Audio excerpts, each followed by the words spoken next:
Welcome back to the O Gauge Evolution podcast. This is episode number 2, and just like episode 1, I got my buddy Salty here with me. Matt, how you doing today, bud? Pretty good, my friend. What is going down? Lots of train stuff going down. It's that time of year, trying to get it going. It's starting to cool down in Florida, so like now, it's a little bit more fun to be outside right now. So as you guys in the north are starting to do your train stuff in the fall, we're still doing outdoor activities. So that's a little different for us compared to the northern guys. But other than that, I'm having a great time with the streams every Sunday, and the podcast episode 1 went pretty good. What do you think? I really liked it. I'm glad we're here on a second one. I'm happy to be here. This is actually fun. We are slowing down out here as well. Our weather is getting better. So Yeah. more train stuff. Time for train stuff. Yeah, for sure, for sure. So I get a bunch of emails from all the different hobby shops and manufacturers and stuff, and it's not like I'm getting emails for insider information. They just want me to buy shit. But did you happen to get the email from Lionel about their Comic-Con engine? Did you see this thing? Yes, I did. I did. What do you think about this? I think that is a blatant ripoff of the Coors Light Bullet Train.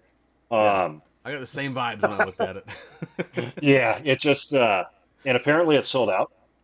That's what I was. Somebody told me that. I guess I was on the stream or something this weekend. I think somebody told me that. They told me it was like 20. That's where I heard it.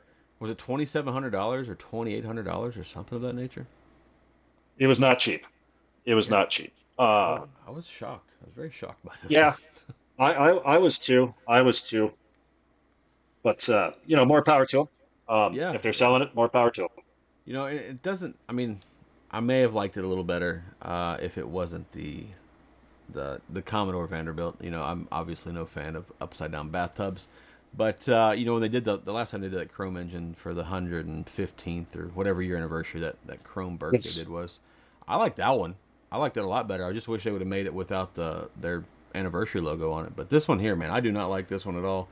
I think that one was terrible. So, hey, good for them for selling it out. I don't know who bought that. If you bought yes. that, leave a comment. Let me know if you bought that thing. Well, it seems to me if you're going to go after a market that not necessarily is into trains, maybe go at them with your best train. Yeah, Go at bring them with something that's highly detailed. You know, um, bring the use an shiny, bring the F-19. shiny, Yeah, flashy. That'll work. yeah. Use an F-19. Use an H-7. People Yeah, are obviously going to buy it. yeah, So I would have hit that a little harder than Lionel did, but to each their own. To yeah. each their own. But like I say, if you guys ordered that, leave a comment. I would like to know of somebody that bought this thing. I find it intriguing because I really feel like the people that would listen to this podcast or watch mine or Salty's YouTube channels are probably not going to be into that kind of engine. But if you are, correct me. Let me know that I'm wrong. I've been wrong before. So And do a um, video on it because I'd like to see it. yeah, that is the other thing. Like I may talk a little smack about some of these engines, but it doesn't mean I don't want to see them on YouTube or Instagram or something. So whenever you get it, if you just tag me, shoot me a message, whatever you want to do. Just do. Personally, I think Salty. I got that new challenge going right now, the Joker's Ugly Engine Challenge.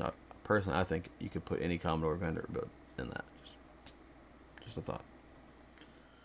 I agree. The upside down bathtub. That's even how New York Central described it. Is it So really? That's yeah, what they call them. yeah. I've got a couple of old New York Central videos. I mean, you're talking actual VHS videos, and that's how those engines were. I think it's a video on the 20th Century Limited, Oh, okay. but that's exactly how they described those engines, upside down bathtubs, and then how it transitioned into like the Dreyfuss Hudson and things of No, that nature. But now the Dreyfus I think is a beautiful engine. I think they nailed that one, but that Commodore thing, they did. oof, that thing's terrible. They they nailed that. They nailed the Niagara, and I think just like a J1E or a J3 Hudson, Yeah, they're awesome. They're awesome. yeah, they do have some good ones on the New York Central. That is for sure. And when I started collecting trains, Streamlining, yeah, streamlining was not New York Central's forte, though. no, but making cool looking steam engines, they did do that well. And when I started buying, Yes, or collecting trains in general, I never thought I was going to have any New York Centrals, right? And as I look at my shelves here, the New York Centrals are starting to collect. I think I have 3 Hudsons now. I got the Pacemaker Mohawk and got 2 sets of New York Central diesels now. So it's like, apparently New York Central's growing in my collection. So we'll see how that goes in the future. nothing wrong with that. Mm-mm. Nothing wrong with that at all, man. At this moment, I have not taken much time to look at some of the entries into my ugly engine challenge. Right, I did take a peek on YouTube today just to see how many hashtags were populating when I did the search, and there's some good ones out there that I have seen. Now, I did see one of the ones so far that I saw on Instagram. I think his name's what is his name? RG O scale or something of that nature. He's a B&O guy, and he did some of the what are they, H16s or something, some ugly little diesels, but and they're weathered, and he has a beautiful looking layout. And I was like, man, this might be the best one so far because these are actually ugly engines on a beautiful layout, which makes them even uglier. So we'll have to see what else gets populated. So like the Fairbanks Morris H16s, that's style. Yeah, yeah, not the Yeah, train I masters. can see It's that. the smaller ones. I Yeah, forget like the the little guy with the rounded windows. Yeah, she took one to the face. Sorry, it But did. yeah, Um, he had a pair of them, and they were lashed up. And to be honest with you, I did look at some on I don't remember whatever website I was on the other day looking at trains, and I saw one for sale. I was like, that thing's kind of ugly, but it's pretty cheap. Like I should grab that just for the hell of it. And then come to find out, like 2 days later, that guy tagged me in that video, and he had a pair of them lashed up. I'm like, they look much better lashed up. So now if I get yeah, one, I got to get two. So that's how that goes, I guess. that's the problem with diesels. You always got to buy them in pairs. You do, man. You really do, because like especially like modern diesels, right? If we're talking like ES44s, SD78s, AC6000, whatever, right? If you just try to run one ES44 by itself, it looks kind of out of place. Kind of looks kind of Yes, silly. yes, Which, therefore, a lot of guys are like, hey, I'll buy diesels, they're cheaper than steam. Except to make them look cool, you got to buy multiple units, and then, well, now you're not far from steam. So you might as well just get the steam and move exactly. on. Yep, exactly. They were designed to be run as a single unit. Yeah, for sure, for sure. And like I went to York last year and I bought a pair of ES44s. I did the nickel plate Heritage, the 8100. And I got the Monongahela ES or Heritage, and they look good together, But like just running one by itself, it's just like I can't do this. So like they always, all my ES44s always stay lashed up on the layout now. So I guess it's just the way life's gonna be with diesels. Unfortunately, you are correct. That's why I tend to buy stuff like in the transition era, because I Yeah. like F units, E units, Alco FAs, Alco PAs, because you generally buy them as an AA set or an ABA set or an ABBA set, and they just look more prototypical, in my opinion. They do look a lot more prototypical. I like them, especially the E units. Like I don't have any PAs or what's the other ones? The FA2s, is that what they're called? The little ones. There's FA1s and FA2s, but Yeah, same I thing basically. yeah I like those too. I just don't have any in my collection yet. But hopefully soon I will get some PAs or FAs or one of the two. Lionel did make those new B&O ones, and when they come in, if they're the right color blue, we may get those. But I agree. You have to have a string of them together, like AB, ABBA, whatever we're doing. But yeah, I it's was going to just say that those B&O FAs are awesome. I really like those. If like you said, if they get that color right, because they did that in the blue and white, correct? no, they did it in Sunburst. Okay, because I've seen the FAs in blue and white, and I really like that. Oh, I think they did do them in blue in the blue and gray scheme. I think.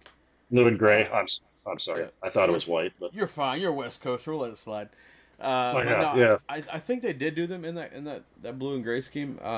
But the one that Lionel's doing is the Sunburst. It's the all blue with the Sunburst on the nose. Yep. Like my B&O E7s. I don't know if you've seen them on my channel or not, but the Sunburst paint scheme is one of my favorite paint schemes, and actually the GP30 I ordered 30. Yeah. from Third rail. yeah, third rail. There you go. It's a Sunburst. So that's exciting. I'm pretty excited for that. But yeah, you just gotta get multiple diesels. That's just what it comes down to. It does. It does. And I was on Third Rail's website the other day, just while we're talking about Third Rail. I almost ordered a Chessie GP30. It's like, let me just get off this Really? website. Yeah. Yeah. I figured it'd be Empire Builder times eight. Oh my gosh, man. Yeah, the Empire Builder. It still Is it attracts itching? me. Yeah, Itching a little bit there? it is, man. It's just I don't know that I want to itch the bill when it No, comes. I hear you. I mean that's a lot of money even for me. I said in our last episode, I'm pretty used to spending a lot of money on trains. I just kind of don't do it anymore. But yeah, that's that'd be a big chunk. Yeah, That would be a big chunk. for sure would be a huge chunk. And speaking of diesels, as a few seconds ago, I got a little bit distracted because somebody sent me some pictures here of a new Yeah. diesel. A new diesel just came out, and we'll talk about this, right? Because I don't have one of Okay. these. I didn't order one, but you know everybody knows that I like stuff that Mecca does. Stu over there at Mecca does, and he just sent me a picture of his newest engine. That he was a part of making the Donald Trump 4547 ES44 Nice. in the Air Force One paint scheme, and it's a good looking engine, man. It is a good looking engine. He did really well with it. So, and then naturally Send it to me. Let me see it. he has it set next to the SD70 Ace 4545. It's very very kind of him. Yep. so, Yeah. so He'll get you in trouble, man. He will. he will definitely get you in trouble. I didn't order one for the simple fact that I wanted the Donald Trump 4547 to be an SD70 Ace, but now I'm second guessing. Yeah, Oh yeah, yeah. Yeah. Yeah. yeah. That's a good looking engine. He did good. Right on. Right on. so, so that's funny. Yeah. You know, we talk about Oh, diesels and more of them just pop up on my phone. That's kind of fun. I know. That's great, isn't it? Yeah. Hmm. We wonder why we can't keep money in our pockets. Yeah, because I have friends that help me make terrible financial decisions. No, no shit. I got the same problem, dude. You have no idea. Yeah, If you you, if I know I send you links, when I find something cool and I think you like. you sure do. In one day, I will send you all the links I get from my train buddies, and there's 30 to 40 of them. Um, That's and nuts. it's just, well, I mean, you know who my friends are, but Oh yeah, it's yeah, just, it's crazy. It's crazy. yeah, for sure. And like just today, I was on. I like to check the different auction sites and for sale sites, and It's, man, it looks like the Woodside Reefer are starting to repopulate on the internet now, so that's gonna might oh, become expensive. Yeah. yes, sir. So not to we all know trains. Trains with a Z. We all know trains with a Z. But Yep. Salty, do you ever fool with any of these auction sites like Stout or Cabin Fever, or anybody like that? I have not. I know of them and I have checked them out. I have never purchased from them, however. So I was I cruising the OGR today, and there was a thing on there, a post about one of the auctions. I won't mention the names because that's irrelevant. It was a situation a dude was having with or whatever. So while we're talking about auctions and stuff for sale, and I just want to bring up some like highs and lows that I've experienced messing with these auction sites not named eBay. So like like the auction houses like we say Stout and Cabin Fever, and I'm sure there's some more that I don't know all their names, but I've been on them a little bit, right? And the problem with them is you'll think you're going to get a good deal because you'll win an auction for something like stupid cheap.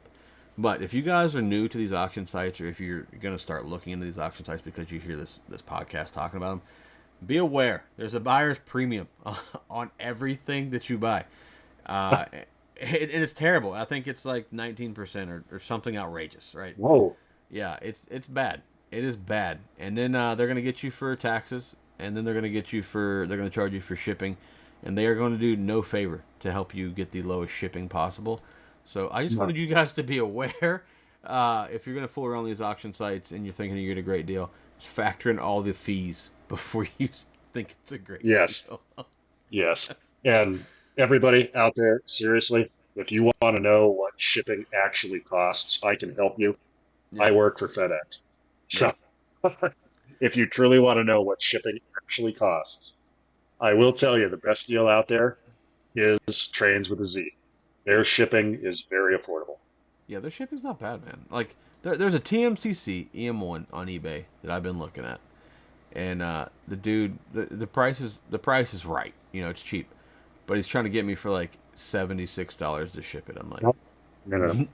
no, Mm-mm. bro, we're not we're No, not doing that. no, That's no, no, no. insane. Because I can obviously I can I work in logistics as well, and we can work the shipping backwards to figure out what this is going to cost. It's not that hard to do. Yeah. No. No. $76. No way. How far away was he from you? It wasn't that far. I think it was in Pennsylvania. Yeah, that's not that. Pennsylvania to Florida. No, it's not right. No. Wow. Yeah, so guys, just be aware, man, because like I'm gonna tell you right now, these auction sites, they're awesome and they're a lot of fun. They do so you can go on there and you can put your bid in before the live auction starts, and then once the live auction starts, you can just keep hitting you can just follow along as they go, and you can bid on stuff as they're going live, and it's a lot of fun and it's addicting. Yeah, I said it, it's addicting. It's a factual thing. It's addicting. I have a couple things on their way right now from an auction a couple weeks ago that I won. So, Happens. yeah, it does happen. One of them was the B unit for the Black New York Centrals I have, and then I won, like I said, That had to happen. That had to yeah, happen. I had to happen for. I'm not Yeah. sure why, but I had to have it. Like I was like, I Yeah. can't let Can't it go. deny it. No. And then I Stars bought a aligned. bunch It's of shit. You needed to have it. yeah, and then I bought a bunch of freight cars. I bought like 10 freight cars. I'm like, and I don't want any of them. I'm gonna sell all 10 of them. So if you guys are looking for a couple Conrail cabooses, I have some of those. Hit me up. We'll make a deal. But I'm just like, why did I bid on this? Because I just wanted to see if I could win something, and then I won that. And then I like two listings later, I won the damn B unit. But anyways, yeah. So Addicting. it is. It's bad. So if you guys are doing it, just be careful. Buyer's premium will get you, and then all the other fees will stack up on you. So just be careful. It is a That's lot of fun. crazy. It is crazy. Hey, let me jump in on one. Have you ever tried that Mr. Muffin auction that he does? No, man, I get told about this. I hear thing about all it the a time. lot. Guys, Yeah, are I've always never, like, I've never even tried it. they always message me or somebody will text me, "Hey, man, you see what's on Muffin's auction?" I'm like, I don't even know how to get to Muffin's auction, man. But I do now. If you're trying to go to Muffin's auction, Okay. it's on Muffin's website. It's a thing on Oh, there that okay. has a tab. Just click the auction. But I think it's on Saturdays. I think it's on Saturdays. Yeah, second Saturday or something. Yeah, and I know some guys have won quite a few things off of it, and they've gotten great deals. I think. So I'm like, man, Yeah, I've got to go. I've seen fellow YouTubers who've gotten pretty good stuff on it. Have good stuff. I think, believe it or not, I think I heard about it through Trainboard. Those guys, Oh, they're in really? the stream every now and again. Yeah, Yeah. I think they did a video about it. I can't remember if it was Gary or Ryan talking about it, but they're the ones that brought it up that they won some kind of super rare Santa Fe thing at the Muffin auction or something. Let's I got multiple screens here. Let's pull this up. Let's see if we can find this here while we're talking about it.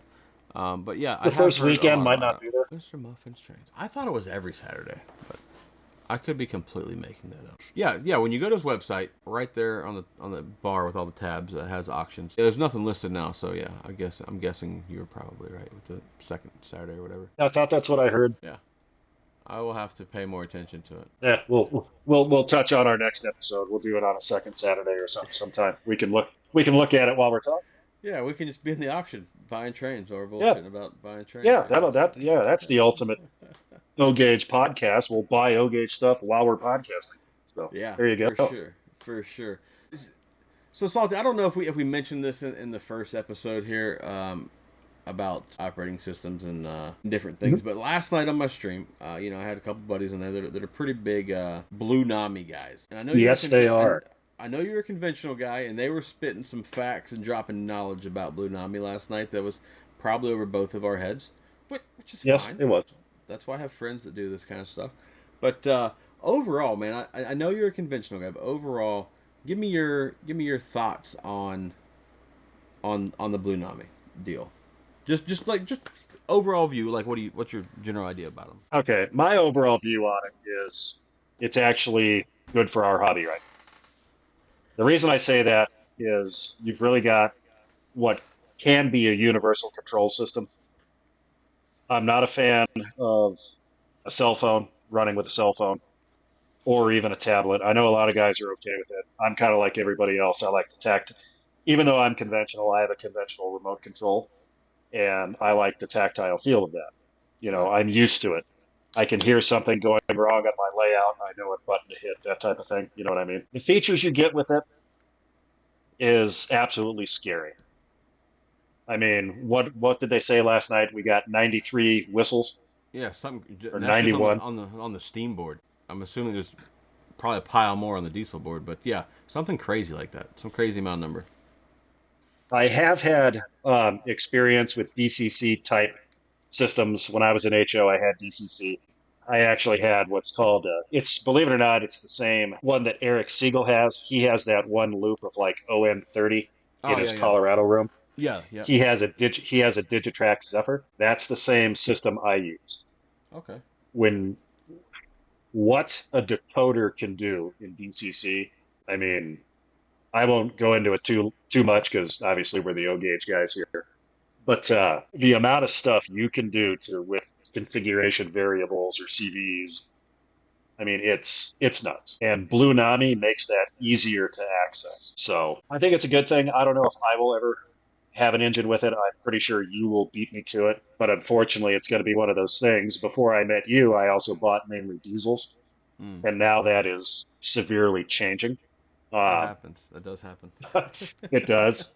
So you're probably going to get one. I'm going to watch it and I'll be like, yeah, I'm probably going to end up trying one. But, and I got the perfect one. I think if I ever did one, I would use my Williams scale GG1 Yeah. Okay. because it's not a super expensive engine. It's not super valuable and it has room to do it. I know you don't need a whole lot of room, Yeah, that's like that. but That's the thing. And like last night when I had Travis in there, he was talking about one of the guys in the Lower Susquehanna Club. There, he has a couple of those GG1s that have Blue Nami in it, and he runs them lashed up together because that was one of my questions was if you could lash up Blue Nami, and like you, Salty, I'm no expert on the Blue Nami.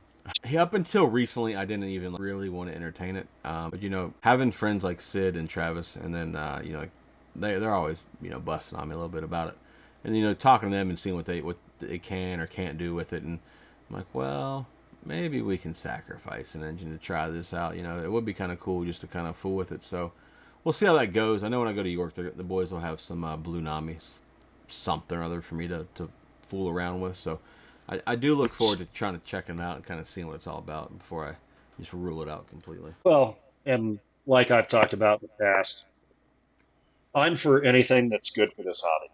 Yeah, for sure. And I think Blue Nami is. And it sounds like it's quite a bit of a bargain.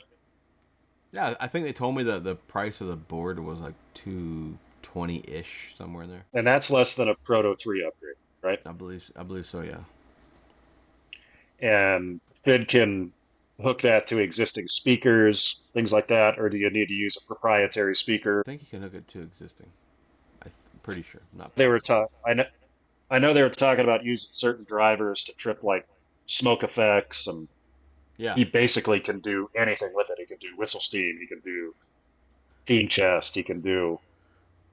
I I found that didn't know that. interesting because like every time I've asked Sid if he can upgrade something for me, I've always like whistle steam has always been the big thing that I want. Like minus the Cincinnati and all my other upgrades have been about whistle steam.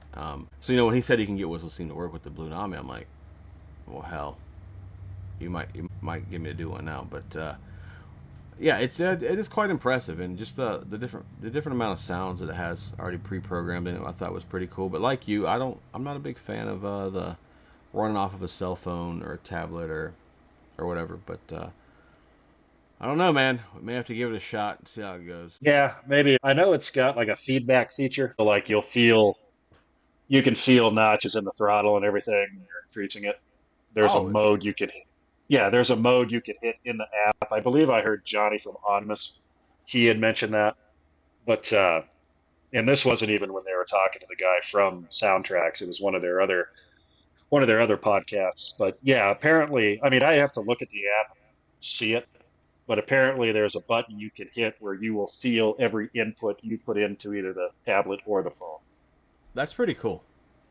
Yeah, That is pretty cool. maybe that could replace the tactile feel that we talk about. Yeah, I think so. And for the most part, like with this layout, I'm like I've said in different YouTube videos or whatever. I like to switch, and how I have this layout built right now. There's not like a lot of switching that I'll be doing. So running off of a cell phone wouldn't be the end of the world because I'm really just running loops right now. I feel like if I was going to do a lot of switching, which that's my preferred method of operation, I don't know that I'd be down with the cell phone for that. But I think just to like let trains run around and fool around with them a little bit, I feel like I could get by with the cell phone for that. My guess would be you're kind of like me. I mean, my phone is a part of a big part of my life. Unfortunately, I'm required to have it at work. I have to use it for everything. This is the last thing I want to do when I get home from work is go play with my phone for another 2 hours. Yeah, for I mean, sure. it's you know what I mean. It's like if you like Sid, let's say Sid, if his only job was a repair guy in a Lionel workshop, Yep. would he really want to come home and continue doing that? No, probably not. Probably would not be No, interested no. in it. Or any, when I get home from work, I don't want to go out and start driving a truck for the hell of it. Yeah, for I'm sure. done. So, Yeah, that makes sense, but we'll see. Yeah. and like like I said on the stream last night, I do have a K line Hudson that's just conventional right now. I have both road numbers of the K line, but maybe that'd be a good test engine, or York's coming up. I'm liable to find something I could scoop up pretty cheap and we could put it in, but I think it'd be cool to just check it out, and that's a big deal for me. I've been pretty anti Blue Nami since people started talking about Blue Nami because I like the old Lionel 990 Legacy system. It's my favorite. It's my favorite Or, one. or you could donate that conventional Hudson to your most excellent co-host, and he could run it properly for Yeah, yeah. I actually, it's a fun story about that K line Hudson. I bought one of them. I don't remember which road number I bought now off the top of my head at York, but I got it at York. It had already been upgraded to like TMCC with like a cruise board or something, and it runs good, man. That's a good running engine. you. I like it a lot. And then so I came back from York, and immediately, I was talking to probably Sid, and he was like, "Oh, there's another road number of those," and I was like, "The one I bought at York is 5343." I came back, he told me there's another road number. He said there's 5344. You should buy it. So I jumped on eBay and I found it for I think it was like 350, $380 or something. It wasn't terrible. And I was like, I thought it was already the TMCC one. It was not. Oh, It's oh, conventional. It's like, yeah. That's shit. that's getting up there for conventional, Yeah, I especially in was this like, day and age. yeah, I got taken for a little bit of a ride on the bay, but it's fine. So now I do have two Kaline Hudsons, and there was a time I was gonna sell both of them as a pair, but I backed off of that. And then I do know this guy. He's been asking me for probably about a year now to make a Hudson comparison video between the Vision line and the K line. So maybe I'll Yeah, do that. yeah, yeah. I remember that guy. Yeah, Yeah, some guy. yeah, He's a yeah, salty guy, But yeah, yeah. What a jerk! It was like one of the first videos I asked you to do. yeah, hey, I remembered. I haven't forgot yet. Just No, you're fine. You're fine. we'll No, you're get it. busy. We We'll we get both it. got real full. Well, you got multiple full time jobs. You're doing worse than me. Come on. I am. It's terrible. I'm always busy doing something. But I'm trying to get to where I can just just go to work and then maybe just come home and work on my little layout here. I enjoy working on my little layout, and now Oh I yeah. got that. So I'm assuming you watched my layout update video number 2. Yes, yes, I did. I'm having a lot of fun with that little elevated loop there, and it's I don't really know what I'm doing is the fun part. I'm just kind of doing. So I'm hoping for the best. Yeah, no, there's nothing wrong with that. I'm just glad. I'm glad most of your scale steam engines actually, your K line stuff actually runs up there on those tighter curves, Yeah, and like and they do it fine. when you told me that, man, like because I even asked you about the Hudson, you said the Hudson would run up there, and I'm like, I haven't tried it yet. I haven't got one out. They're both in the box currently, actually. Yeah. But I was like, no shit, I didn't know them K-line Hudsons would run on 042. I thought Oh for yeah. sure I they would think be. believe it or not, I think they're rated for 031. That's insane. Oh yeah. Yeah. Yeah. I know that. I've got one of their ugly ass. Oh, I just gave myself an idea for the ugly challenge. Bingo. I Um, see. yeah, one of the A1 Burks. Ah, yeah. That is rated for 031. I mean, granted, it's not a super huge engine, but still, it's it's 284. Yeah. Yeah. 031 still tight on it, That's a tight curve. It is. It scares me a little bit. I've got a little loop on the way inside of my little monstrosity. It's not really a layout, but Yeah. I usually just run little 44 tonners on it. But Those those little 44 tonners are an excellent. excellent idea for the ugly engine challenge. Just saying, putting that out Right there. on. Right on. See, you're giving me ideas here. This Every is time awesome. and I like just from being on the forums over the years, like I feel like those 44 tonners have a giant following. A lot of people love them little They do. things. They do.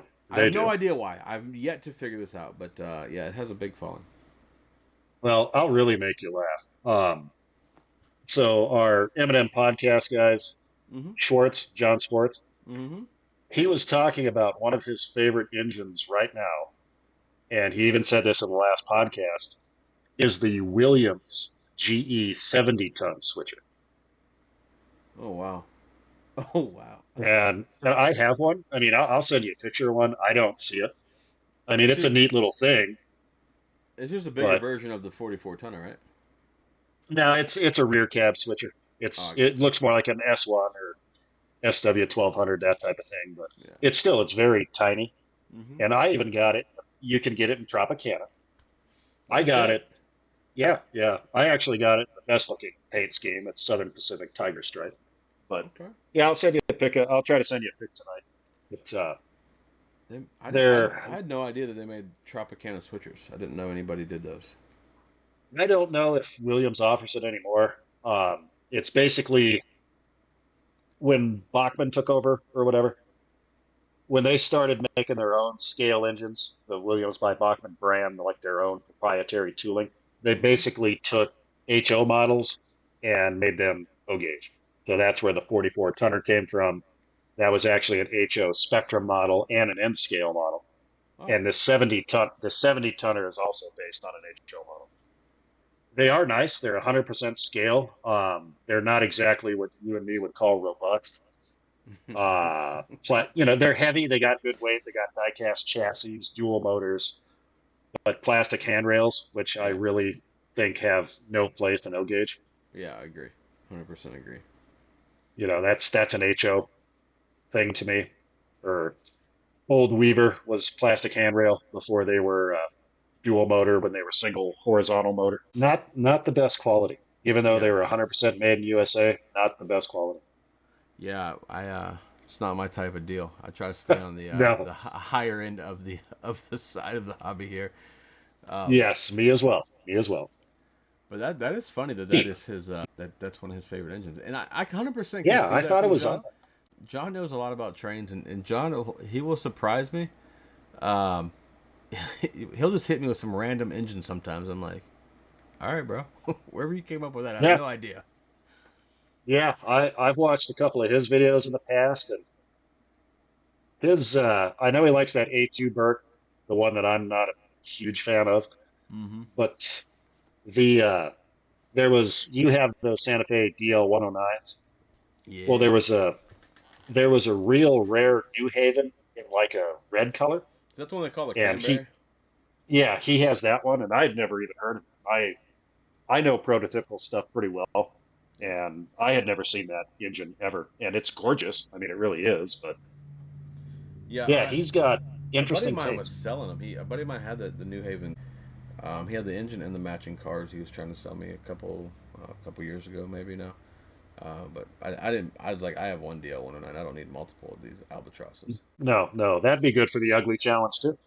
And they are ugly, but and speaking of this ugly challenge, right? So if anybody here listening doesn't know, I have done a few challenges, and I got the idea from my buddy Bill B. He did a holiday boxcar challenge, and then I kind of got going with different ideas, and my friends helped me come up with these ideas. It's not like these are all my brain children here, but the most recent one is the Joker's Ugly Engine Challenge. It's on YouTube. It just hashtag Joker's Ugly Engine Challenge, and you can see all the videos that people have put up. And I don't know. See, I feel like a lot of guys got a little butthurt about this challenge. Because I saw some comments like, "I don't have an ugly engine. All of my engines are beautiful." Like, bro, you're missing the point, man. You are missing the point here. Like the ugly engine challenge is, it's there's a lot of engines that are ugly. Like, let's just face it, man. These aren't your children. You can call them ugly. They don't have feelings. They're Oh models. They're yeah, toys. And yeah. it's just like find one that you think is ugly, and put in the challenge, man. Like I put mine was the Western Maryland BL2. A lot of people say it's ugly. A lot of people say it looks awesome. I think it looks awesome, but it doesn't change the fact that the bastard's ugly. Like that's just life. Exactly. And after watching some of those other videos, looking at my collection, I'm really going to be able to do a good video Yeah. because And I got stuff. Oh, a lot of guys were doing like because I opened up to all scales and I did. I said, hey man, steam, diesel, whatever. And I completely just left out electrics, right? Because I don't have any electrics. But a couple guys put in some electrics, like the box cabs and stuff like that. I'm like, hey, yes. that damn thing's ugly. Like you guys are getting it, so it's not. We're not trying to insult your children here, boys. We're just talking about ugly trains, man. It's just trains. Yeah, they're toys or models. You're not, don't take it personal. Yeah. Oh, and Salty, what is that MTH Union Pacific diesel that we were talking about, the ugly one? What the hell's that thing called? The the U50C. Yeah, that if you got a It U50C, looked. put it in challenge. Oh yeah, yeah. I mean, that gal, she's a little nappy. I mean, not only did she fall out of the ugly tree, she hit every branch on the way down. But Oh my god, it's an oh, ugly engine, and I almost look, bought one yeah, last I'm year. sure you're looking it up. That thing's horrible. Yeah, And I Southern Pacific had one too, actually. there was one at York. The trains booth had one, and I feel like I couldn't get the price where I wanted it to be. If they would have got the price right, I'd have bought the ugly bastard. It would have been fine. Well, we were talking. I actually had one, and I ended up donating it to another channel. We'll put it that way. But it was an early Proto 2, and the road number it was 5,000. Yeah, It was the only one that had road specific dialogue, which is weird. I'd never even seen that on an MTH engine. I don't think I have either that So I know of. I mean, yeah, maybe I have one. I don't. I also don't listen to dialogue very often, especially on MTH engines. But yeah, that is. I feel like that's unique for an MTH. it is because their stuff is very you can't understand it. It's Especially like the PS2 stuff. It does sound kind of walkie-talkie ish. yeah, That it the does. I had the BL2 running the other day when I was making that Ugly Challenge video, and it was sitting there idling, and then it started talking, and I could understand what it said. I think I'm pretty sure I can understand it on the video, but I was just like, huh. I don't know that I listen to crew talk very often on MTH. So Yeah, I don't know. In some ways, the Proto One talking was actually better than some of the Proto Two because it was clear, uh, especially on like passenger announcements. yeah, the PFA deals. Yeah, yeah. Yeah, It seems to me that a lot of the Proto Ones were very clear and would list or they would say a real train. You know, yeah. I have that GS4 and it says the Argonaut, which is really a Southern Pacific train. Hmm. I have a set of MTH Union Pacific E8s, and that train is called the Pacific Limited, which was a real train. Oh, So yeah, that stuff's kind of cool. so fun fact about the PFAs. Like every Yeah. time like I've gotten a new MTH engine, a lot of my friends are real knowledgeable about trains, right? And they're like, Oh, oh, just a little bit. they're like, what PFA is on that? I'm like, I have no idea, bro. Couldn't tell you.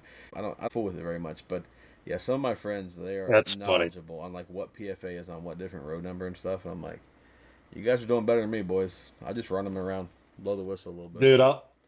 dude. I'll really throw you off. Last night I did a video on how to access Proto 2 PFAs conventionally. Oh, nice, nice. Is it like a Yeah, because they're combination of act like a whistle and a bell? yeah, whistle bell. I mean, you can operate the couplers that way. There's all sorts of stuff. I mean, this is, I'm obviously an idiot. I read instruction manuals, but Yeah, that yeah, happens. you can access about 85% of the features or 80% of the features conventionally. And the funny thing about that is because I know Legacy has like the combinations like that too, where you can get them to get the crew talk to go and all that stuff. Yeah. And I've been running like MTH, PS or Proto Sound 2 stuff, and as well as Line of Legacy stuff conventional before, and I don't I don't know what happens, but somehow I hit the right combination occasionally, and like it'll start talking, or the coupler will start throwing. I'm like, people are like, how'd you do that? I'm like, I have no idea, man. Move I some buttons around. I don't know.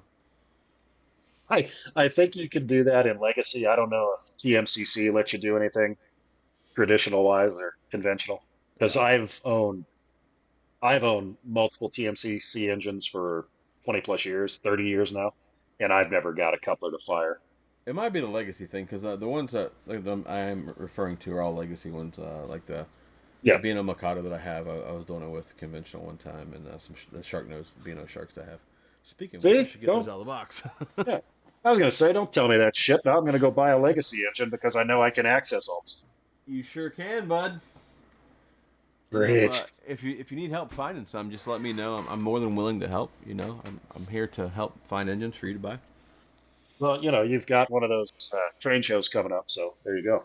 I do, and Yeah. it'd be really nice if I could just walk around and spend everybody else's money, and I could just get back on a plane and fly home where I didn't spend any money. That'd be super. Yeah. Good luck with that, buddy. Yeah, I already see it failing miserably. It happens. It's okay. It does. It really does. So you know, a lot of people salty talk about like what got them in this hobby, and I feel like some people probably know what got me in this hobby that have watched my YouTube channel for a little while. Not that I'm some like big YouTuber, but I have had a channel for a while, and some enough people have asked me. But salty, like, what got you into trains and like not just trains? What got you into the train hobby? And what is it that still keeps you hanging out with the rest of us degenerates? First and foremost, the one that got me into it was my father. My father was a big time into trains. Grew up in the post-war era. I still have his original set from the early 50s.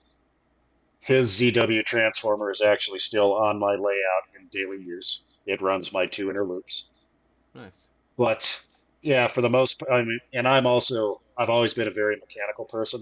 Mm-hmm. So when it came to real trains, I was always very interested in them. Um, I've told you how I saw my first real steam locomotive, the Daylight, in Mm-hmm. 1981, and stuff like that just really got me interested in it. The setup that my father had when I turned 7, we had like a back porch that he enclosed. My wife referred to that room as like a Florida room or a sunroom. Yeah, yeah. It was about the size of my garage, and he filled it with trains. So we had probably a 30 by 40 layout. And our curves, because my dad had a nasty habit, he was always kind of a high rail guy in like the late 70s and early 80s. Well, we didn't have a lot of stuff. So he would buy old brass 2 rail locomotives and he would convert them. But these things would have flange drivers. So my first layout that I built with my father had 5 foot radius curves. Wow. That's 120. Yeah, yeah. That's large. So when I got a house of my own and had to build something with like 054 and 072, I'm like, what is this crap? But no, and I had family members that worked for Union Pacific. Oh, nice. An uncle of mine who actually was like my father's best man at his wedding. He was from Omaha. My dad met my mother in Omaha. This guy started for Union Pacific as a brakeman in the mid 50s. Mm-hmm. He retired as VP of operations in 2004. Well, it's quite the journey.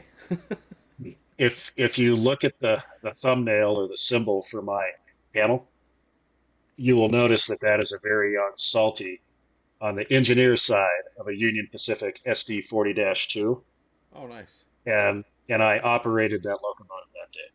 That was in the Denver yard in probably 1984, 1985. And the engineer got on the fireman's side and he showed me how to operate that locomotive. I went around the yard, swapped a couple cars. Really, that's stuff like that is really what cemented me into this hobby. The reason I'm still into it is because I learned a lot from it. The reason I'm going to say the dirty word, the reason I can do electrical on a car is because of what I learned from building. It's from what I learned about building trains or Right, building right. layouts. Yeah. That's how I learned about electricity. It's how you learn about angles. It's how you learn about geometry. Yeah. radiuses measuring. A lot of my mechanical aptitude came from building layouts or fixing model train. It really will teach you a lot of stuff, and I feel like if you push it hard enough, it can make you the master of a lot of things. Like certain layouts that we see out there are masterpieces, and but Yes. like I'm no carpenter. I do okay making stuff hold up to where trains will run around, so that I'm decent at it, right? But yeah, that's super interesting, man, and that's awesome that you had people that you knew directly that were big shots at the Union Pacific. That is quite impressive. And in case you don't know, Salty, I'm a big fan of the Union Pacific. You're a bigger fan than me. You're a bigger fan than me. It's Um, I really feel like my fan what's the word, fanism, fanboy, whatever, of the UP just comes from the simple fact that they are currently the oldest major railroad. I think that's super cool. Obviously, I mean, my main railroad is the original Class One, but that's besides the point. But it yeah, is the yeah, it is the original railroad. yeah, the B&O is the original, Yeah, and you're right. it's but no, I like the UP just because they're the oldest right now, and they still have steam, and they got big steam, and they do it well, regardless of what you guys or what people think of the UP steam program. Apparently, they're pretty good at something because they have steam engines that run a lot. They run the big boy a Yes, lot, they it do. seems like. But Yes, yeah, they do. Yes, they that do. that's a pretty interesting. That's pretty interesting, Salty. I mean, like I feel like most people that if we were to drag people in here and talk to them about how they got into this hobby, I feel like most people's stories are going to start similar, right? And then they're going to Yeah. just taper off and go their own way eventually. But I feel like everybody's that gets into trains is due to a father or grandfather. Unless I just have some like really old people that listen to the channel, then they may just be the originator of themselves in the hobby. But Very so true. so like my story's kind of similar to that, a little bit similar. I'll go ahead and hit it real quick for people that don't know. Um, my grandfather was a lifelong employee of the B&O. That's why I am a fan of the B&O. Just goes back to me being a little kid hanging out at my grandparents' house and my grandfather just drilling stories into my head about the B&O, and the EM1 was his favorite engine, and for the longest time, I thought that might have been the only big steam engine that there was. I wasn't real sure as a little kid, because I just heard EM1 story after EM1 story, and my grandfather worked out of the Fairmont yard and the Grafton yard there in West Virginia. And back when he was growing up, or not growing up, but back when he was coming up as a employee of the B&O, he worked on the track gang. And at the time, we had steam, and that's when West Virginia was really hammering coal hard. And that's that area of West Virginia. It's just south of Morgantown. It's about 2 hours south of Pittsburgh. That was big coal production back in the day, and that Grafton Yard was just had a lot of traffic run through it. And so just growing up with him and hearing all the stories, and then obviously he had his own model railroad. If you want to see it, you can check out my YouTube channel. There's a couple videos of a post-war layout on there. That's my grandfather's layout. That's what got me hooked on trains. Running trains with him when I'd go out there in the summertime, and me and him would just go out there for like all day long. My grandmother would bring us lunch. We'd hang out and run trains, and then like he ran his railroad like a real railroad. Like he had his buddies would come over, they'd write up orders, and they would make up trains and go switch cars, and that's how I learned how to run trains. So like me running in circles, it gets a little boring at times. So but that's what got me into the railroad was my grandfather, and just I always thought model trains were cool just because I thought my grandfather was like the coolest dude ever. And what keeps me in it is I don't got my grandfather anymore, so I got to do it right. So, but no, a lot of it's keeping his legacy alive. But like now that I'm a little bit past just keeping his legacy alive, like now I just do it because I just love model trains, and it's a lot of this the community, the people in the train community. Like I've met a lot of people that are really cool that I look forward to talking to. I look forward to seeing when I go to York. And like we all have our YouTube channels, and we got Discord, and we got the streams, and we all hang out and we bullshit about trains. And to me, man, that's what makes this hobby fun is the people that I've met. Like I met Salty from my stream, and now we have a podcast, and like it's just cool people, and that's what keeps me in it. Really is the people, and just the trains. They're just cool. Like If you can't see a model train running on a layout and like it and smile and it makes you happy, man, there might be something wrong with you. I'm convinced of this. Yeah, you're 100% right. And that's a great point. Remember in our last podcast, I talked about how my my other buddies, my other hobby buddies, did not realize that I was into trains. Yeah. And once I fired one up, I had all these old farts up in my attic like they were 10 years old playing with trains all day, and I didn't get anything done. Yeah, But for sure, man. And like, like I've talked about a layout for that I built for a buddy of mine that has since passed away. He was an older guy. He was an older guy when I met him, and I probably worked with him for, I don't know, 6 years, 7 years, I don't know, something like that, until his health declined. And he was the dude was he was well off. He was stable. We'll put it that way. And he had a lot of friends. stable. And he was in that other hobby that we don't talk about on this podcast. Yeah. And like Yeah. they were like they're in a big club, and they do very prototypical, or they restore cars to how they're supposed to be. He's in that kind of car club, or was. And Concours type stuff. yeah. And he had a little event at his layout one day and invited all of his these people over. They're very, very wealthy people, and they all came over. Man, they were all like little kids looking at these trains. I'm like, I'll be damned. Look at you guys. You look just like me. So it is cool. It's cool when you see older guys Yeah. that are on trains and they like live there. They get flashback to when they were kids. Yeah. And you know what the best part is when you have people that don't know about trains and they come over and they check them out. Yeah. Not one person says anything about that third row. No, They don't even notice. They don't. The only people They that bitch don't. about the third row are train people that are in scales that don't have 3 rows. Yeah, the hose. Normal people do not care.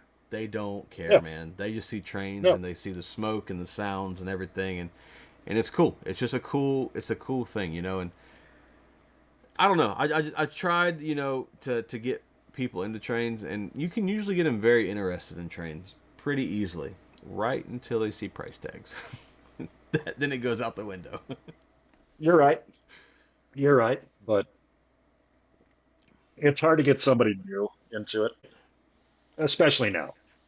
It is, and like I feel like if you try to get people into it that aren't into it, it's never gonna work, right? But like you may just run into a dude that just likes trains and he just needs a little bit of help on, doesn't know how to get started or where to go, and he just needs some information, and then he's going, he's off to the races, But because I've met a lot of people in this hobby just from the Discord and stuff like in New York and the streams and stuff, and I've met people from all walks of life that somehow find their way into model trains, and that's the cool part, man, because there's people from every walk of life that hang out with the train guys. So But yeah, look at us all on YouTube.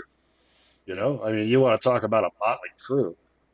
yeah, You know, it is a motley crew, and as I like Yeah. to say, come. I always say on my stream, hey, come hang out in the Discord, me and my degenerate friends, and that's a joke, kind of, sort of. So, but not really, man. But they're degenerates, Like we're all train guys, and it's not even so much.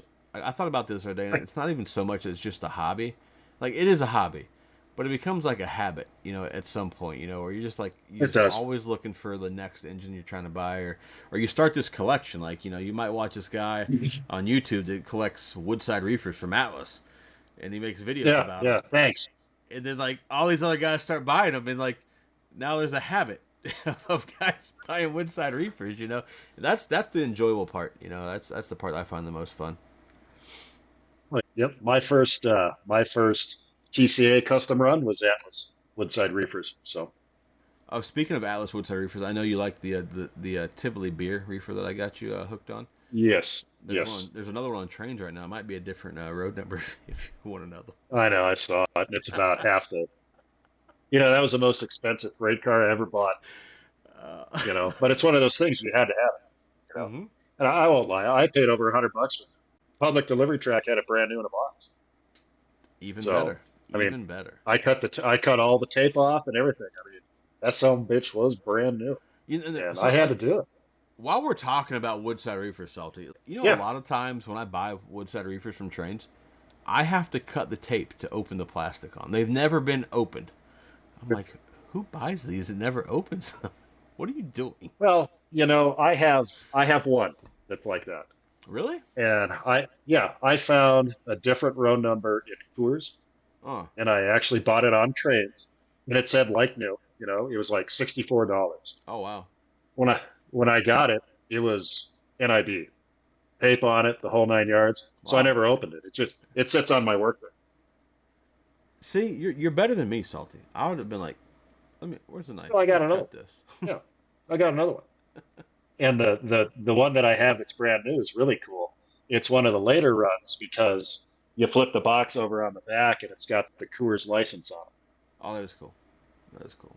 So that tells me it was one of the ones that actually was sold at the brewery here in Colorado. Oh, they sell them at the brewery? I didn't know this. So if you, I don't know if you watch my video, I have that Coors Banquet operating reefer. It's an I MTH. apparently need to see this. I did not know that. No. Well, I did it as a short with a stupid song, but anyway, check it out sometime. I Yeah. bought that at the end of a Coors brewery tour. Oh, that's cool. It was in the gift shop along with something we talked about earlier. They had about 25 of those silver bullet sets. Wow. Wow. Yeah, Do they yeah. charge more at the brewery for the cars? I think it was retail. I mean, it wasn't overcharged, but I bet you it was. I mean, I could have got it cheaper at a local hobby shop, Yeah. but if my memory serves me correctly, because I recently got another guy Knack Shack, Hmm. I got him to buy one. I'm pretty sure that Coors Banquet Premier operating reefer was only sold at the Coors Brewery. Oh, that's pretty cool. It was a custom run for Coors. That's cool, man. So if you guys ever see the Coors Banquet operating reefer, snatch it. It's an extremely rare piece. And see, like I would buy one if I went to the Coors Brewery tour, right? Like chances of that happening are not good. But if I did, I would have bought one. Because I stopped at the Lionel store in what's that place? Concord.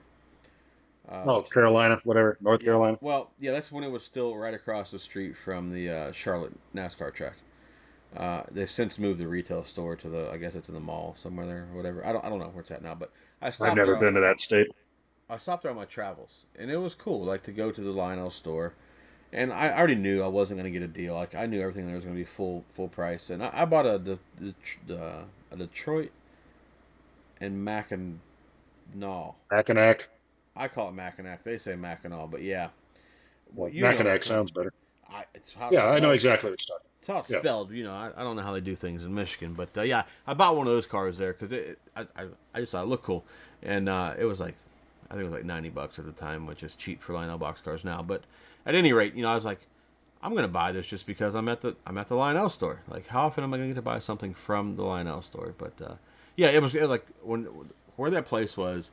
Like I don't know how big into NASCAR you are, but like the Sam Bass um, shop where the guy that paints all the cars. Yeah. His building was like right in front of the Lionel building, and then like their building was right across the street from Charlotte Motor Speedway, and then the drag strip was right down the road. But I know we're talking about cars.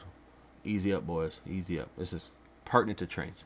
But yeah, It's so our that's cool. podcast. Yeah, it's our podcast. You don't like cars? I don't know what's wrong with you. Go like cars. You'll be Yeah, fine. yeah. There's something wrong. Cars and trains go together. How do you They think your cars used to be delivered by trains? they do go together.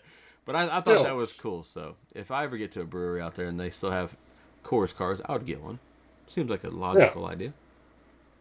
it is. It does. It does. I also have, you know how MTH they do it under the Rail King line. They're those like lighted billboards, Yeah, yeah. and they're scale. Hmm. I have a custom run one of those that I bought from the Budweiser brewery that's out here in Colorado as well. Oh, really? Yeah, it says Fort Collins and the whole 9 yards on it. Okay.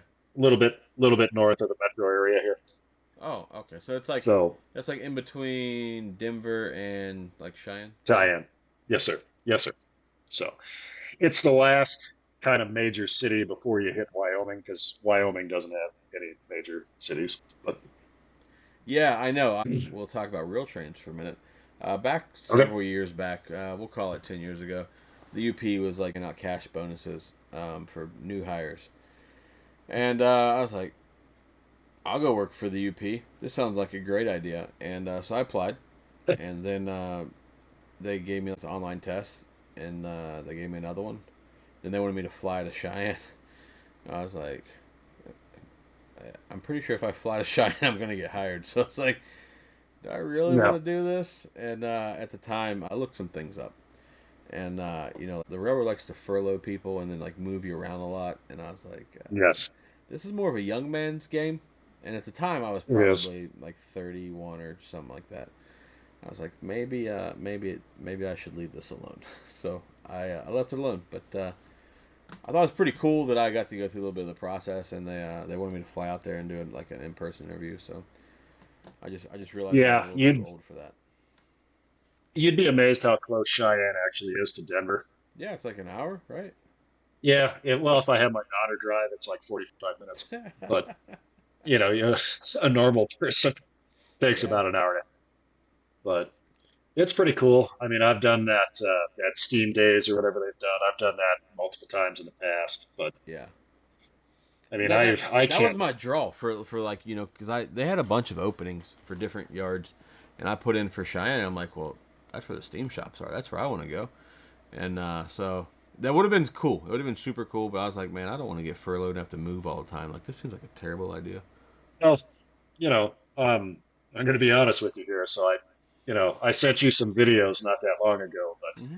I was talking to those boys that were working on 4014 there, and they love to hire gearheads because the way they look at it, a guy that sits there and works on his old car and takes the time to do it and everything, that's the type of person they want working in their team program. I'm down for that. Yeah. Well, I could do you that come work. you you come out here, we'll both go hit them up. That can be our retirement job. Yeah, let's go work for the UP Steam program. Oh, I'd love it. I'd do It would be it. I would totally fantastic. do it. But Yeah, it'd be awesome. no. Well, I'll tell you one thing I know we haven't touched on this yet, but this is something we should talk about maybe next time. But the old UP NS merger, Mm, I yeah. really hope you guys out there get to see these steam locomotives. Yeah, yeah, You know and what I like mean? the bad part about this is, like obviously I live in Florida. I'm pretty sure most people know that. They know who I am. Mhm. The NS doesn't run down here. They stop at like the Jacksonville yard. I think they run into the yard up there in whatever they call that, Callahan or Baldwin or whatever they call that. So I don't get to see them, but it's not. It's like 2 hours away from here. I was like, why can't you guys merge with the CSX? That way you can just run UP into Florida. I can see UP all the time, but you know, is what it is. Well, well, maybe you'll get lucky. CSX will merge with BNSF. Maybe so. BNSF BNSF does let 4449 run on their trackage because Union Pacific no longer lets 4449 run on their track. That's nice of the UP. Well, you just got one of your answers on why I'm not a big fan of the UP. So, Oh, that's funny because I mean, it's just steam engines. Get over it. yeah. But I feel like if that were to happen, the BNSF, they could. I feel like they would run the daylight into Florida. The big boy, maybe not so much, right? If the UP came down here, but I feel like you could get away with the daylight. Well, they can do I know I watched a video not that long ago, and they were talking about this merger. They were like, oh, the big boy will not be able to fit on trackage out east. Well, that's not true because the big boys were delivered fully assembled, Yeah, and no they kidding. came from Schenectady, Yeah, so Alco. So they were on tracks, boys. yeah, they were, and I'm happy this isn't people can't jump in this podcast right now because I'm sure Burnsy would jump in here and tell us how they came through Northumberland. But Yeah, I just from the Discord I've gathered he's really into weed. he is Um, Burns is a Weaver guy, and I stopped challenging him, man. I have learned not to challenge him when he says something came through Northumberland because he'll go find me a picture on the internet from somewhere. I'm not even gonna question you anymore, bro. Like you got to figure it out. my favorite stuff came through Columbia, so Colum, Williams, Columbia. Oh, Maryland. Maryland. Yeah, Yep, I think that's where MTH was based for a while too, wasn't it? I think Weren't so. they based in? I think Weren't so. they out of there? Yeah, it 'Cause sounds like it. I'm pretty sure though. I'm pretty sure old Mikey got his start with Jerry Williams. I think I've heard that. And then I think Yeah. he was doing like the Lionel template stuff, right? Yeah, I can. How much do you want to know about? Is that for another podcast, or would We'll you like save to? that one. We'll save that one for another episode. We'll do a whole That's fine. episode on that That is because 100% fine. I feel like there's a lot of guys that don't know about the lawsuit, and don't get it twisted. I don't know a lot about the whole deal. I just know what when I read people talk about it, like I'll read it or whatever. Like I don't have a lot of knowledge. So yeah, we'll save that for a whole another episode. And we'll let But Salty drop I will tell you, knowledge bombs. I will tell you the story I'm referring to is more positive. We'll go up to the lawsuit, but I'll tell you how it got. Yeah, yeah, that would be interesting to So, know because yeah, I've heard all sorts of things about this lawsuit and why Lionel doesn't make certain models anymore because they can't or this that and the other thing. yeah, So like I don't yeah, know what's that's true, what's not 100% true. true. So yeah, Yeah, we'll it save is that for true. a whole nother episode because that would be Yeah, good. That would be a good deal, to try to maybe I won't say shed some light, but maybe you can drop some knowledge for the younger guys that don't know about this because I have seen people reference that they've never heard of any of this. So maybe it's time. Enough time has passed. Somebody should all of educate our the younger com guys. all of our companies are intertwined more than you would ever see. Yeah, and it would make sense that they are right because I mean it's a small industry. It would only make sense that they're all intertwined. It really is. It really is. I think it's on the comeback right now, which is good. I do too. So call me I don't know whatever you want to call me, but I feel like since we have all the socials, and I know some people don't like the socials. Some people hate that we have trains on social media. I don't get those people, but it's fine. But we have YouTube and Facebook, Instagram, TikTok, probably some more you can name that I don't fool with. But I really think that the having all the guys on YouTube to do trains is very positive for the hobby. And I know It is. some people have like a negative spin on their YouTube channel, and that's fine. I mean, hell, some people probably say that I do. I don't really feel like that I do. I just feel like I just kind of call it the way I see it. But I feel like it's very important to have people that have YouTube channels that actually tell you what they think, not just tell you that everything's another amazing, great product from Lionel MTH. I agree. Pick a company, and that I really try to do that with my YouTube channels is give you my honest opinion of what the product is. Like I spent the money on it, and if you sold me a shit product, I feel like I should tell people that it's shit. Like, that's Yeah, just part of the hobby, and I feel like if we hold the hobby manufacturers accountable, it will be better for the health of the hobby in the future. Now I understand, with the prices going up or this, that, and everything, that's not going to be helpful, but such is life. We can't control that. you made a very excellent point there. The health of the hobby has definitely declined. Yeah, We've seen there's been quality control issues across the board with everybody. It's not just the big L. yeah, 100% agree with You that. know, And by all means, like I'm a Lionel guy. If you go through like if you could see my spreadsheet of my inventory, it's dominated by Lionel engines. That's what I prefer. But yeah, yeah, the quality control with Lionel and MTH has had their problems in the past. Hell, I'm sure Third Rail's had some problems, and I'm assuming Atlas has. I don't know that they have, but I'm assuming they have had they some sort have, of issues at some point. And it's they just have. I feel like with Lionel though, they are very not give a shit, and they're just like we're Lionel. People are going to buy our product, and I feel like for the most part that's true. Because there's some guys out there that just hate MTH or hate anything other than Lionel, and that's your prerogative, right? But you have to be open and willing to admit when Lionel screws up, and I'm one of those guys. I'll tell you if Lionel makes a shit product, I'll say it's a shit product. That's life. But we have to get some accountability back in the hobby to help raise the health of the hobby, which will also make people want to spend money in the hobby again. So right now everybody's a little bit gun shy to pre-order some of these products from different companies because they don't know what they're going to get when they open the box. They may get a blue engine that's green, or pick a color. You know what I mean? Yeah. Or you get a $2,500 articulated steam locomotive that doesn't run.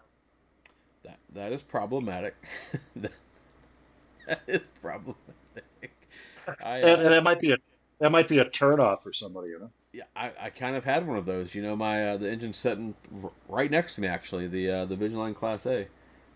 If you look at my the title to my video, I got a Vigiline Class A. Did I just break it? I think was my title, because it made, I don't know, the wheels made 3/4 of a revolution and it stopped.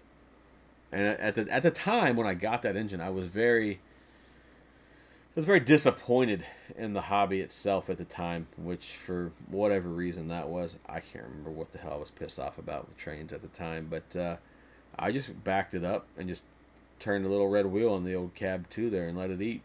It's like, we're just going to send it. It's going to break or it's not. One of the two is going to happen.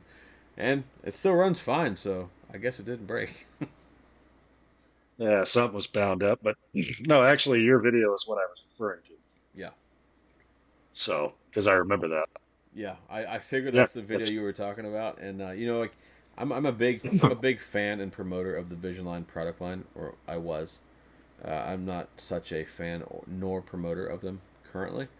I feel like right now we're just getting not Vision Line products anymore. We're just getting a black box with some whatever features stuffed in them.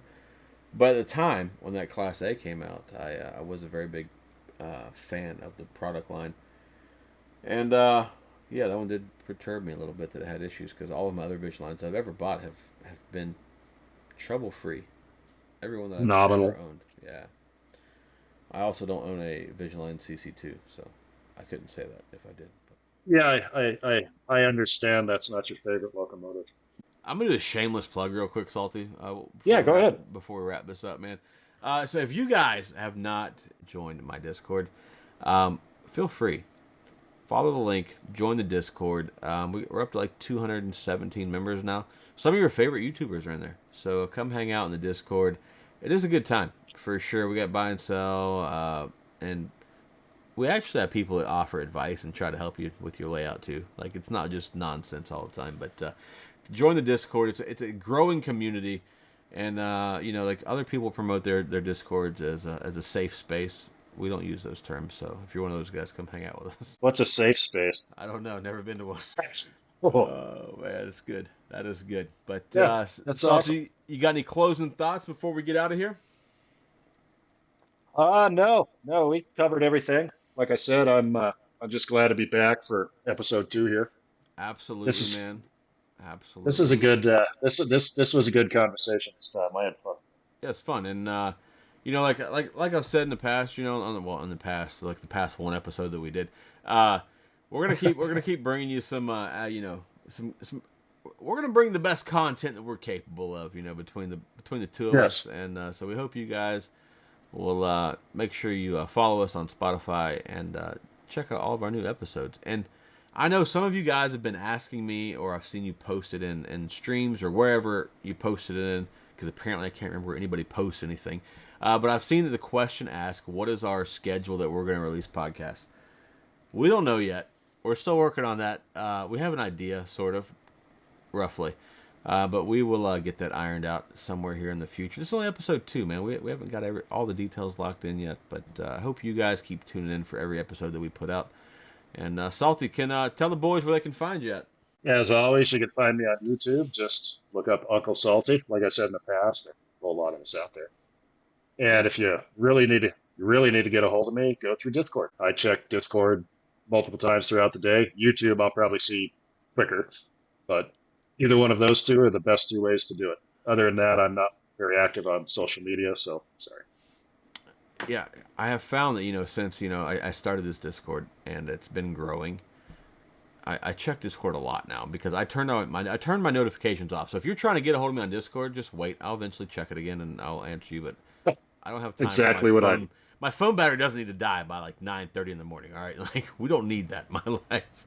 So yeah, I agree with that, man. I check it multiple times a day. So if you're trying to find any of us, just let us know. And obviously, I'm Zach Joker's Trains on YouTube, Instagram, TikTok, Facebook, Discord. Actually, I'm just Joker on Discord, actually. And hit up the merch store if you guys are a fan of the podcast and you would like to support the podcast. I do have shirts on my merch store with the logo for the podcast. So, yeah, hit it up. Support the podcast. Buy a shirt, and if you want anything else with the podcast logo on it, let me know. I can add that to the store as well. And thanks for listening. And until next time, we're gonna holler at y'all in episode 3. Later on.